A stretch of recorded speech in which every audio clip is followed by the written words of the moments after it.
ಶಿವಮೊಗ್ಗದಲ್ಲಿ ಫೆಬ್ರವರಿ 24ರಿಂದ 28ರವರೆಗೆ ನಡೆಯಲಿರುವ ಕೋಟೆ ಶ್ರೀ ಮಾರಿಕಾಂಬಾ ಜಾತ್ರೆಗೆ ಆಗಮಿಸುತ್ತಿರುವ ಭಕ್ತರಿಗೆ ಸ್ವಾಗತ ಕೋರುವವರು ಕೆಇ ಕಾಂತೇಶ್, ಮುಖಂಡರು, ರಾಷ್ಟ್ರಭಕ್ತರ ಬಳಗ, ಶಿವಮೊಗ್ಗ. ಕರ್ನಾಟಕ ರಾಜ್ಯದಲ್ಲಿ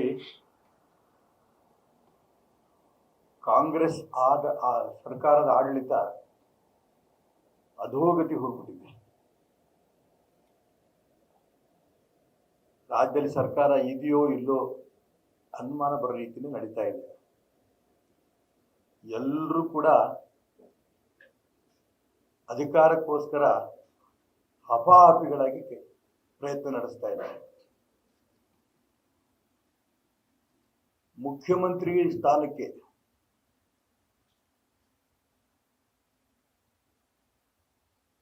ಎಲ್ರದ್ದು ಪ್ರಯತ್ನ.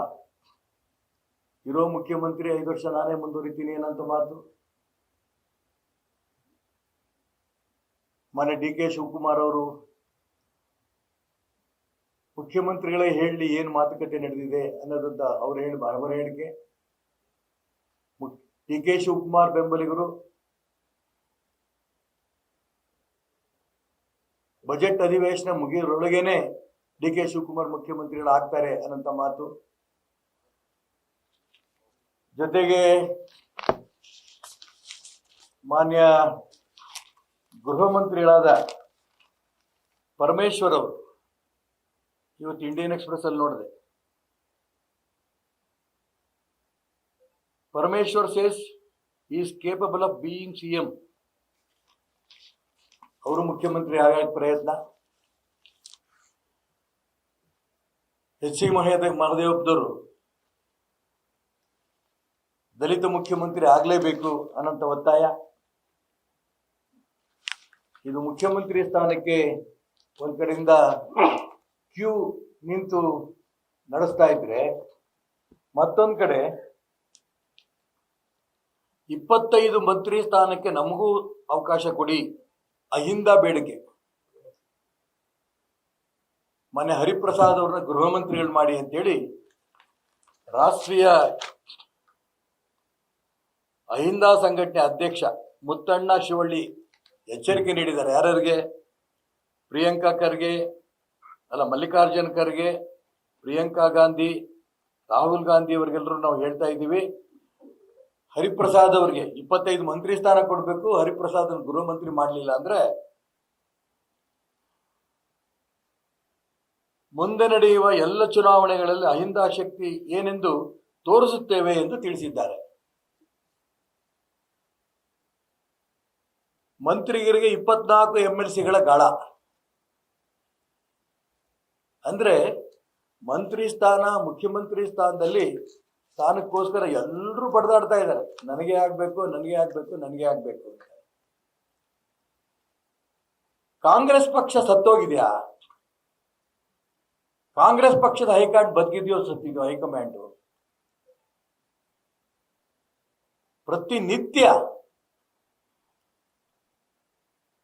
ಇವರ ಕೆಟ್ಟ ಹೇಳಿಕೆಗಳನ್ನು ಕಾಂಗ್ರೆಸ್ MLC ಮಂತ್ರಿಗಳು ಇವರ ಹೇಳಿಕೆಗಳು ಕೇಳಿ ರಾಜ್ಯದ ಜನ ಸಂಪೂರ್ಣ ಬೇಸತ್ತೋಗಿದ್ದಾರೆ.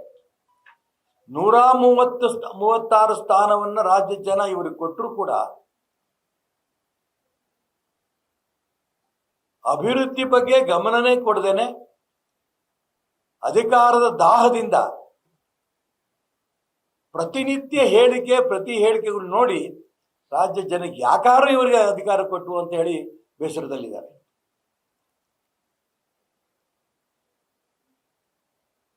ಪತ್ರಿಕೆ, ಟಿವಿ ತೆಗಿತಿದ್ದಂಗೆ ಇವ್ರದೇ ರಗಳೆಗಳು. ಒಂದೇ ಒಂದು ಅಭಿವೃದ್ಧಿ ಕಾರ್ಯಗಳ ಬಗ್ಗೆನೂ ಕೂಡ ಗಮನ ಇಲ್ಲ.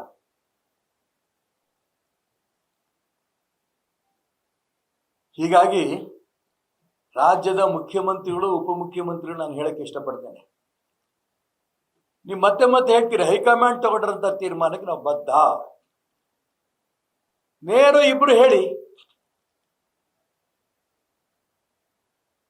ಹೈಕಮಾಂಡ್ ನೀವು ಏನ್ ತೀರ್ಮಾನ ತಗೋತೀರ ತಗೊಳ್ಳಿ. ಇಲ್ಲ, ಇಬ್ರು ಕೂಡ ವಿಧಾನಸೌಧದ ಮುಂದೆ ಹೋಗಿ ಧರಣಿ ಕೂತ್ಬಿಡಿ. ನಿಮ್ಮ ಹೇಳಿಕೆ ಕೊಡೋ ತನಕ ನಾವು ಬಿಡಲ್ಲ, ನಾವು ಧರಣಿಯಿಂದ ಮೇಲೆ ಹೇಳಲ್ಲ, ರಾಜ್ಯದ ಜನರಿಗೆ ನಾವು ಉತ್ತರ ಕೊಡೋಕ್ಕಾಗಲ್ಲ. ಪ್ರತಿಯೊಬ್ಬರು ಕೂಡ ದಿನ MLCಗಳು ನಾನ್ ಮಂತ್ರಿ ಅಂತ ಹೇಳ್ತಿದ್ದಾರೆ. ಹಾಗಾಗಿ ಯಾರು ಮಂತ್ರಿ ಮಾಡಬೇಕು, ಯಾರು ಮಂತ್ರಿ ಮಾಡಬಾರ್ದು ಅನ್ನೋಂಥ ಅಧಿಕಾರವೂ ಕೂಡ ಯಾರಿಗಿದೆ ಅನ್ನೋದು ಗೊತ್ತಿಲ್ಲ.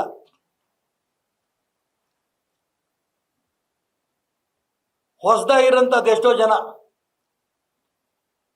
31 ಜನ ನಮಗೆ ಮಂತ್ರಿ ಮಾಡಿ, ಮುಖ್ಯಮಂತ್ರಿ ಹೇಳ್ತಾರೆ ನಾವು ಮಂತ್ರಿ ಮಾಡಲ್ಲ.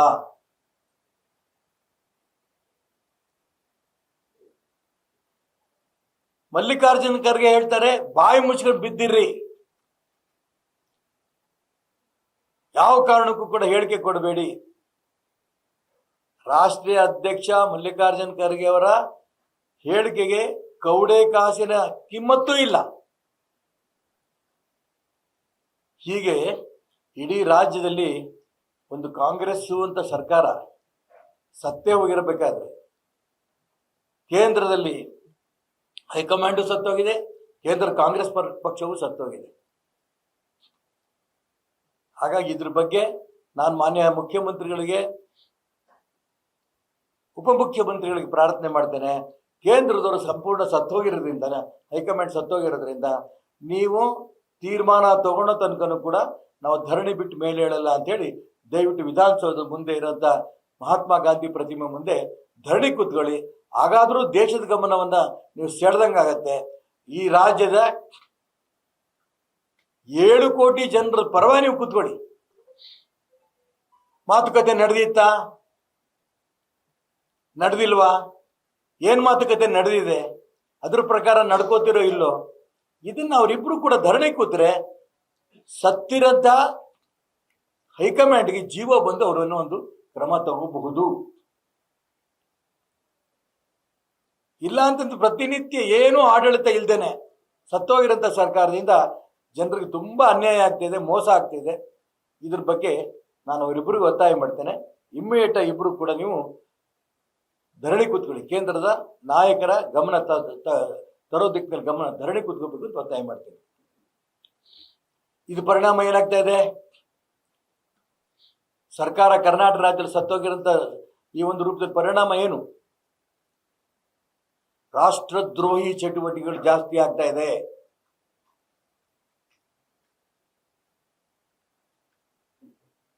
ಕೊಲೆ ಸುಲಿಗೆಗಳು ಜಾಸ್ತಿ ಆಗ್ತಾ ಇದೆ. ಹಿಂದೂಗಳ ಮೇಲೆ ರಾಷ್ಟ್ರದ್ರೋಹಿ ಮುಸಲ್ಮಾನರ ಕಗ್ಗೊಲೆಗಳು ಜಾಸ್ತಿ ಆಗ್ತಾ ಇದೆ. ಮದ್ದೂರು, ನೆಲಮಂಗಲ, ಬೆಂಗಳೂರು, ದಾವಣಗೆರೆ, ಬಾಗಲಕೋಟೆ, ಶಿವಮೊಗ್ಗ ಎಷ್ಟು ಕೊಲೆ ಆಗ್ಬೇಕು ಇನ್ನು?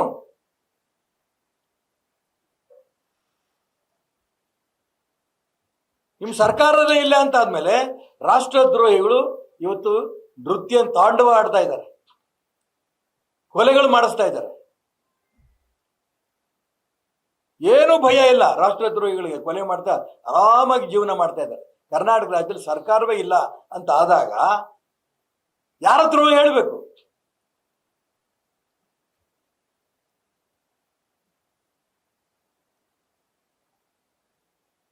ಅಧಿಕಾರಿಗಳು ಸರ್ಕಾರವೇ ಹೆಂಗಿರಂತ ಸಂದರ್ಭದಲ್ಲಿ ನಾವೇನ್ ಮಾಡ್ಬೇಕು? ಬಾಗಲಕೋಟೆ ನೋಡ್ರಲ್ಲ, ಜಿಲ್ಲಾ SP ಆ ರಕ್ಷಣಾಧಿಕಾರಿಗಳ ಮೇಲೆ ಕಲ್ಲು ಮಸೀದಿಯಿಂದ ಬಿದ್ದರೆ 2 ಸಣ್ಣ ಕಲ್ಲು ಬಿತ್ತು ಅಂತ ಹೇಳ್ತಾರೆ.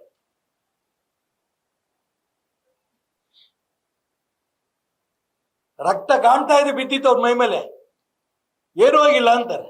ಯಾಕೆ? ರಾಜ್ಯ ಸರ್ಕಾರ ಮುಸಲ್ಮಾನರಿಗೆ ಸಂಪೂರ್ಣ ರಕ್ಷಣೆ ಕೊಡ್ತಾ ಇರೋದ್ರಿಂದ ನಾವ್ಯಾಕೆ ಅವರು ವಿರುದ್ಧ ಕಟ್ಕೋಬೇಕು?